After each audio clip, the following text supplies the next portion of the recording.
یہاں کامیابی کا اعلیٰ معیار نہیں بیان کیا جا رہا بلکہ اس کا کم سے کم معیار بیان کیا جا رہا.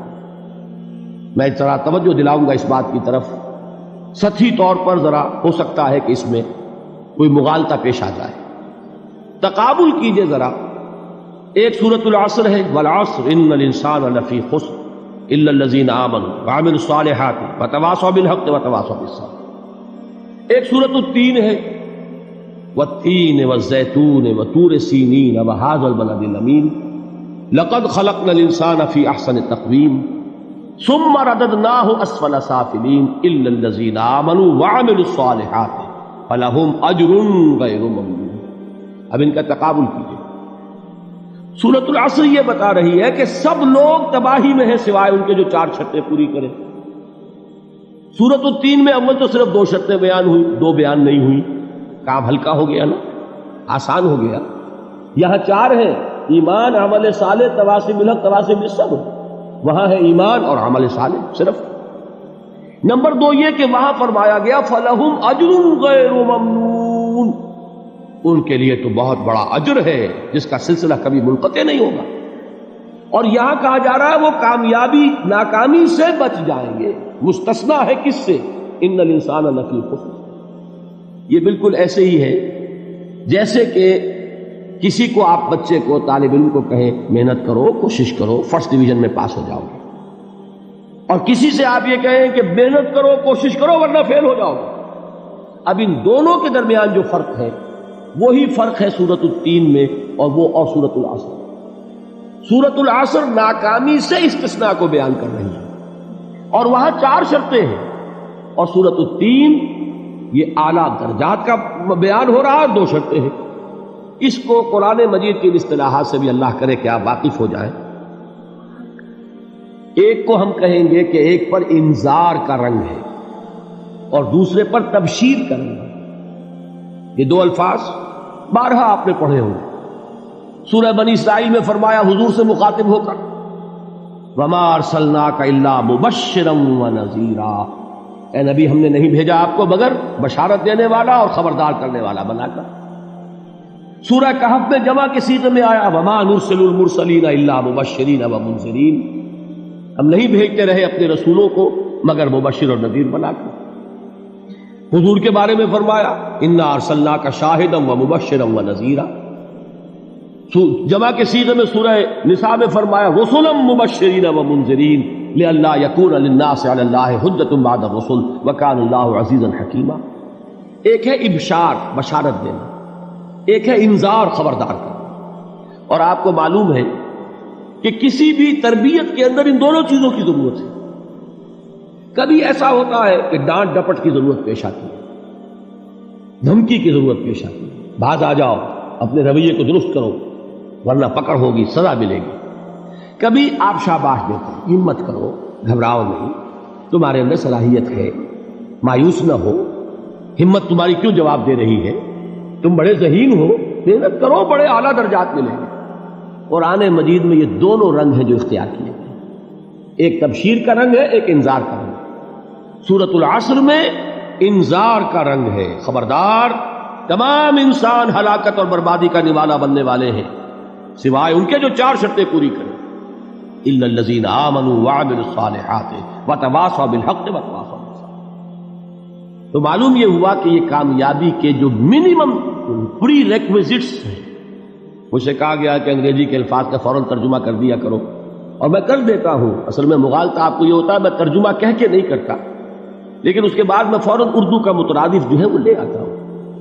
لیکن میں یہ اس لیے استعمال کرتا ہوں انگریزی اصطلاحات، جیسا کہ میں نے عرض کیا تھا کہ میرے اصل مخاطب ہے جدید تعلیم یافتہ لوگ، اور جدید تعلیم یافتہ لوگوں کے کمیونیکیشن جو ہے، ابلاغ، وہ ان انگریزی اصطلاحات کے ذریعے سے زیادہ بہتر اور صحیح تر ہوتا ہے.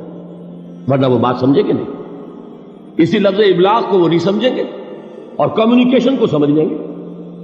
یہ ہے اصل میں ساری مصیبت کے جو اس وقت ہمارے سامنے ہے، اس لیے یہ الفاظ ہم استعمال کرتے ہیں. تو میں یہ کیا عرض کر رہا تھا کہ در حقیقت ان الانسان لفی خسر الا الذین آمنوا وعملوا الصالحات وتواصوا بالحق وتواصوا بالصبر. یہ منیمم پری ریکویزٹس ہیں کم سے کم لوازم ہے نجات کے، ان سے کم تر پر نجات کا کوئی سوال نہیں، اس لیے کہ قسم کھا کر اللہ فرما رہا ہے، زمانے کی قسم ہے، تمام انسان خسارے میں ہے سوائے ان کے جو 4 شرطیں پوری کریں۔ تو تیسری چیز ذہن میں یہ رکھیے، یہ چاروں شرطیں لازم ہیں، یہ بہت اہم نکتہ ہے۔ ابھی ہم نے کسی لفظ کی گہرائی میں اتر کر نہیں دیکھا ہے، ابھی تو ہم سرسری طور پر تذکر بالقرآن کے مرحلے میں ہیں۔ پہلی بات کیا معلوم ہوئی؟ اس میں کامیابی اور ناکامی کا ایک معیار سامنے آیا، ٹھیک۔ نمبر 2، یہ کامیابی کے کم سے کم شرائط کا بیان ہے، منیمم ریکوائرمنٹس۔ میں نے ایک مرتبہ ایک قسم کالج لاہور میں جب تقریر کی سورۃ العصر پر، تو طلباء کے ذہن کی مناسبت کے اعتبار سے کہا کہ بھائی یہ فرسٹ ڈویژن کا بیان نہیں ہے، یہ تھرڈ ڈویژن میں کامیابی کا بیان ہے، اس سے کم تر پر فیلیور ہے، اس لیے کہ فرمایا گیا والعصر ان الانسان لفی خسر الا الذین آمنوا وعملوا الصالحات وتواصوا بالحق وتواصوا بالصبر۔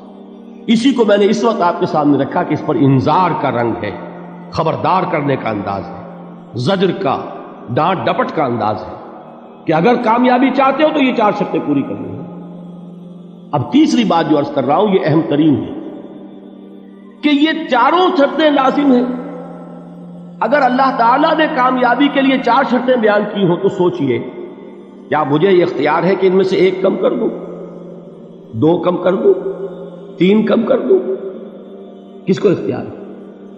اللہ کے بیان کردہ کسی چیز میں اختیار؟ یہ تو حضور سے کہا گیا تھا، سورہ یونس میں ہے، مطالبہ کیا مطالبہ کرنے والوں نے، ایت میں قرآن غیر ھذا وبدل ہو، اے محمد صلی اللہ علیہ وسلم یہ قرآن بہت ریجڈ ہے، بہت سخت ہے، ان کمپرومائزنگ ہے، یہ کہیں بھی کوئی روح رعایت کرنے کو تیار نہیں ہے، تو ہمارا اور آپ کا معاملہ نہیں ہو سکتا اس قرآن پر، اس قرآن میں کوئی ترمیم کیجئے یا کوئی اور قرآن لائیے۔ تو حضور سے کیا کہلوایا گیا؟ قل ما یکون لی ان ابدلہ من تلقاء نفسی ان اتبع الا ما یوحی الی۔ اے نبی ان سے کہہ دیجئے میرے لیے ہرگز ممکن نہیں ہے کہ میں اس قرآن میں اپنے جی سے کوئی ترمیم کر دوں، کوئی تبدیلی کر دوں، میں تو خود پابند ہوں اس کا جو مجھ پر وحی کیا جا رہا ہے، سب سے پہلے میں خود اس پر عمل کرنے والا ہوں، میں خود اس کا پابند ہوں۔ تو غور کیجئے، قرآن بیان کر رہا ہے کہ 4 شرطیں ہیں نجات کی، اور آپ کے دل میں یہ بات بٹھا دی گئی ہے کہ صرف کلمہ گو ہونا نجات کے لیے کافی ہے، صرف ایمان سے نجات ہو جائے گی۔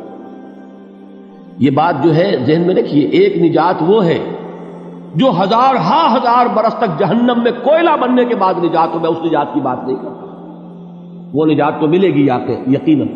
جس شخص کے دل میں رائی کے دانے کے برابر بھی ایمان ہوگا، وہ اپنے اعمال کی، اپنے کرتوتوں کی سزا بھگت کر بالآخر جنت کے اندر داخل کیا جائے گا، جہنم سے نکالا جائے گا، اور نکالا جائے گا تو اس وقت حال کیا ہوگا؟ جیسے جلا ہوا کوئلہ، اس کے سوا کچھ نہیں۔ حدیث میں اس کی شرح آئی ہے۔ لیکن یہ نجات نہیں، نجات وہ کہ جو اللہ تعالیٰ میدان حشر ہی میں ہماری مغفرت کا اعلان فرمائے، اللہ تعالیٰ اول وہلے میں ہمیں جنت میں داخل فرمائے، اس نجات کی بات کر رہا ہوں۔ وہ نجات جان لیجئے محض کلمہ گو ہونے کی بدولت نہیں ملے گی، اس نجات کے لیے شرط اول ایمان، شرط دوم عمل صالح، شرط ثالث تواصی بالحق، اور چوتھی شرط تواصی بالصبر۔ یہ قرآن کا بیان ہے، یہ کسی انسان کا کلام نہیں ہے کہ اس میں ترمیم کی جا سکے۔